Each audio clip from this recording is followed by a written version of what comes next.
അസ്സലാമു അലൈക്കും വറഹ്മത്തുള്ളാഹി തആല വബറകാതുഹു. അൽഹംദുലില്ലാഹ്. പ്രിയ സുഹൃത്തുക്കളെ, നമ്മളൊക്കെ ഒരുപാട് ആഗ്രഹങ്ങളൊക്കെ മനസ്സിൽ നിയത്ത് വെച്ചിട്ട് ദുആ ചെയ്യുന്നവരായിരിക്കും. ഒരുപാട് പ്രയാസങ്ങൾ അനുഭവിക്കുന്നവരായിരിക്കും. പടച്ച റബ്ബിനോട് നിരന്തരം ദുആ ചെയ്യുന്നവരായിരിക്കും. എങ്കിൽ ചിലർക്ക് സംശയമുണ്ടായേക്കാം, എന്തുകൊണ്ട് എൻ്റെ ദുആ സ്വീകരിക്കുന്നില്ല, അള്ളാഹു എനിക്ക് എന്തുകൊണ്ട് ഉത്തരം തരുന്നില്ല എന്നത്. ഇവർ ആദ്യം മനസ്സിലാക്കേണ്ടത്, നമ്മളിപ്പോൾ നമ്മുടെ കടയിൽ നിന്ന് സാധനം വാങ്ങുമ്പോൾ നമ്മൾ പൈസ കൊടുത്തിട്ടാണല്ലോ സാധനം നമുക്ക് കിട്ടുക.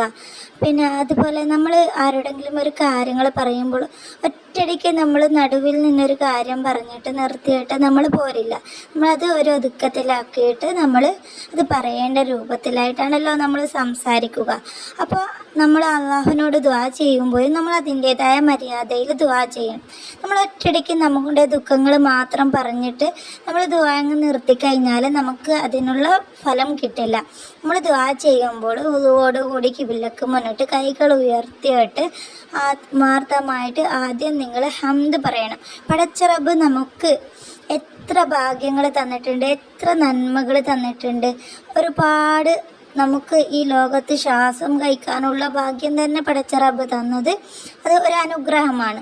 നമുക്കതുപോലെ ഒരുപാട് അനുഗ്രഹങ്ങൾ ഈ ദുനിയാവിൽ നമുക്ക് തന്നിട്ടുണ്ട്. അതുകൊണ്ട് നമ്മൾ ദുആ ചെയ്യുമ്പോൾ ആദ്യം അൽഹംദുലില്ലാഹ് അൽഹംദുലില്ലാഹി റബ്ബിൽ ആലമീൻ അല്ലാഹുമ്മ സല്ലി അലാ സയ്യിദിനാ മുഹമ്മദ് എന്ന് പറഞ്ഞിട്ട് ദുആ ചെയ്യാൻ തുടങ്ങുക. ദുആയുടെ ആരംഭത്തിൽ നമുക്ക് തന്ന ഒരുപാട് അനുഗ്രഹങ്ങളിൽ നമുക്ക് ഹംദ് പറഞ്ഞിട്ട് ദുആ തുടങ്ങുക. പടച്ച റബ്ബേ, നീ എനിക്ക് ഇന്നാലിന്ന അനുഗ്രഹങ്ങൾ തന്നല്ലോ അല്ലാ, അൽഹംദുലില്ലാ, നീ തന്ന അനുഗ്രഹങ്ങൾ നിലനിർത്തി തരണേ അല്ലാ എന്ന് പറഞ്ഞിട്ട് നമ്മൾ ഒരുപാട് ഹംദ് പറഞ്ഞിട്ട് പടച്ച റബ്ബിനോട് ദുആ ചെയ്യാനായിട്ട് ശ്രമിക്കുക.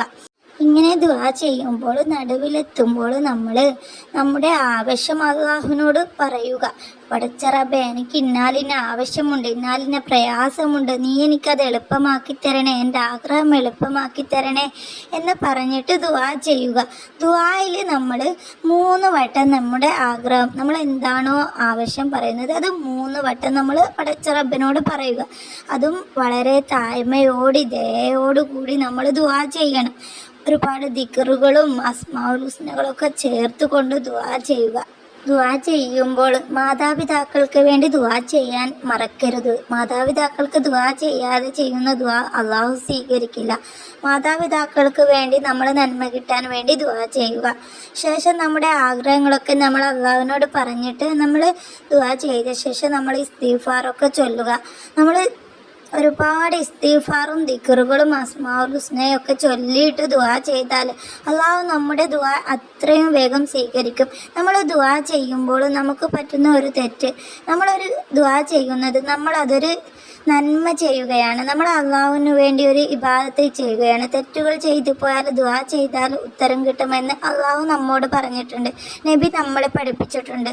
അതുകൊണ്ട് ദുആ ചെയ്യുക തന്നെ നമുക്കൊരു കൂലി കിട്ടുന്ന ഒരു ഇബാദത്താണ്. ദുആ ചെയ്യുമ്പോൾ തന്നെ നമുക്ക് അതിനുള്ള പ്രതിഫലം അള്ളാഹു തരും. അപ്പോൾ നിങ്ങൾക്ക് സംശയമുണ്ടാകും, ദുആ സ്വീകരിക്കുന്നില്ല, ഞാൻ ആഗ്രഹിച്ച ആഗ്രഹം നടക്കുന്നില്ല എന്ന്. നമ്മുടെ ആഗ്രഹങ്ങൾ നടക്കാനായിട്ട് നമുക്ക് ആദ്യം വേണ്ടത് ക്ഷമയാണ്. പടച്ച റബ്ബ് നമ്മൾ ദുആ ചെയ്താൽ ഒരിക്കൽ നമുക്ക് ഉറപ്പായിട്ടും തരും. അള്ളാഹു ഹൈറാണെങ്കിൽ നമുക്ക് സാധിപ്പിച്ചു തരും. പിന്നെ വേറെ ചിലർ ദുആ ചെയ്ത് നോക്കട്ടെ ഉത്തരം കിട്ടുമോ എന്ന് വിചാരിച്ചിട്ട് പടച്ച റബ്ബിൽ സംശയിച്ചിട്ട് ദുആ ചെയ്യുന്നവർക്ക് ഒരിക്കലും ഉത്തരം കിട്ടില്ല. നമ്മളെ സൃഷ്ടിച്ച പടച്ച റബ്ബിനെ സംശയിക്കരുത്. നമുക്ക് ഉറപ്പായിട്ടും പടച്ച റബ്ബ് ദുആയ്ക്ക് ഉത്തരം കിട്ടും. അതുപോലെ ദുആ ചെയ്യുമ്പോൾ നമുക്ക് നല്ല ക്ഷമ വേണം. ക്ഷമയുള്ളവർക്ക് അള്ളാഹു അതിനുള്ള പ്രതിഫലം തരുകയുള്ളൂ. ഇൻഷാ അല്ലാഹ് ഇതുപോലെയൊക്കെ നിങ്ങൾ ദുആ ചെയ്യാൻ ശ്രമിച്ചാൽ ഉറപ്പായിട്ടും പടച്ച റബ്ബ് ദുആ സ്വീകരിക്കും. അസ്സലാമു അലൈക്കും.